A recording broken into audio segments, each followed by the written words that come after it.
सब मन के जय यीशु। तो सब मन के स्वागत है हमारे रुखा मंडली में। तो हमारे मन खान खाए के लगे बैठी भूखाए जाए बिहान बिहान भूखे भूखे आए। तो गौरे मन हमारे संगे बनले रहा तानी तानी गौरे मन के भी देव पेट भरे तो लाइक मारवा। तो गैस मने ई मनी का हमार झरभल पारिस के यूथ मने खाना भगवाई के लिए चाय पिया थी और हमें आही ई गोटो के रुखा मंडली जोगी रूपे आवब प्रभु दोरा पासे बैसाल रे बताए देव प्रभु देखत रहा पटोरा पासे रौरे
मरियम अपने घर में काम कर रही थी और अचानक एक स्वर्गदूत उनके कमरे में आ खड़ा हुआ और उसे दर्शन देते हुए कहा, प्रणाम मरियम, तुझ पर प्रभु की कृपा हुई है। प्रभु तेरे साथ है। तू पवित्र आत्मा की शक्ति से गर्भ धारण करेगी और एक पुत्र को जन्म देगी और तू उसका नाम यीशु रखना। और मरियम स्वर्गदूत को देख और उसकी बात सुनकर घबरा गई। उसने स्वर्गदूत से कहा, पर ये कैसे हो सकता है? मैं तो अभी कुंवारी हूँ और किसी पुरुष को जानती तक नहीं।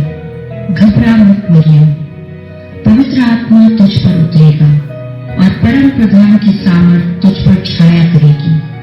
इसलिए वो जो तुझसे उत्पन्न होने वाला है परमेश्वर का पुत्र कहलाएगा। वो महान होगा और वो दुनिया पर सदा राज करेगा और उसके राज का कभी अंत ना होगा। मैं तो प्रभु की दासी हूँ, जैसा आपने कहा वैसा ही हूँ। तब स्वर्गदूत उसके पास से चला गया। मरियम की मम्मी यूसुफ नामक एक पुरुष से हुई थी।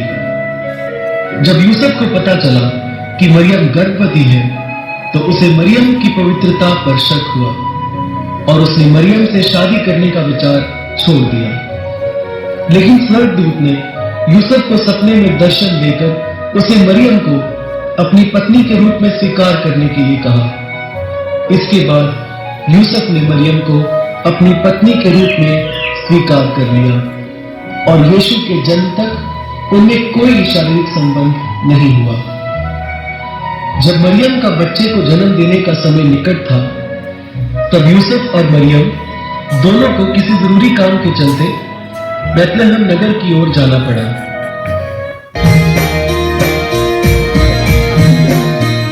नाम लिखत चल देले मरिया यहूदा देश केर बैतुलहम नगर। नाम लिखत चल देले मरिया यहूदा देश केर बैतुलहम नगर।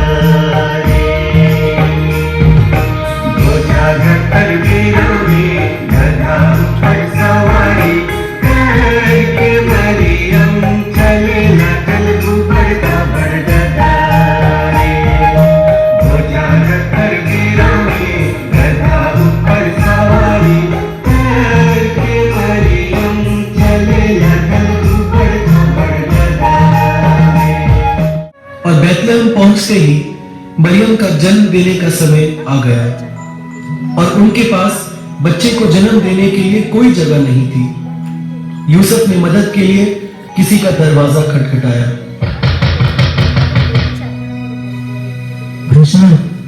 हम परदेसी हैं और मेरी बेबी गर्भवती है और वो जन्म देने वाली है।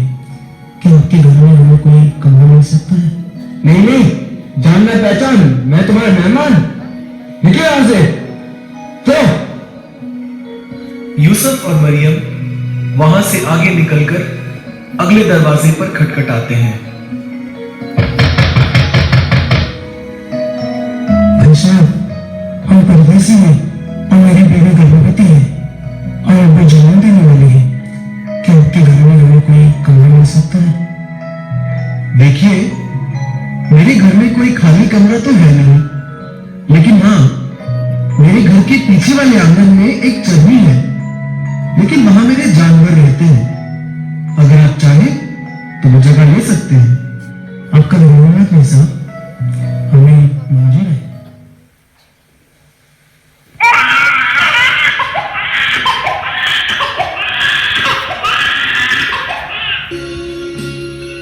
और उस देश में बहुत गदरिये थे जो रात को मैदान में रहकर अपनी भेड़ों का पहरा देते थे।